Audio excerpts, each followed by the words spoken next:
ये सीबीएसई के second affiliated senior Kejriwal है और हमारे एजुकेशन से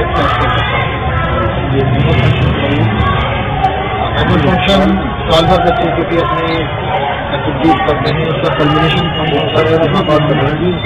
हमारे बच्चे अपने पेरेंट्स और गेस्ट के सामने अपने साल भर की एक्टिविटीज को अच्छी तरीके से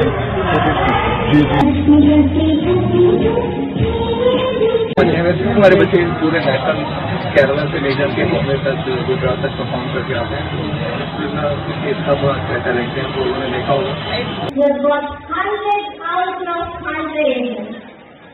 So the first one to fall on the stage is Ravi Pal.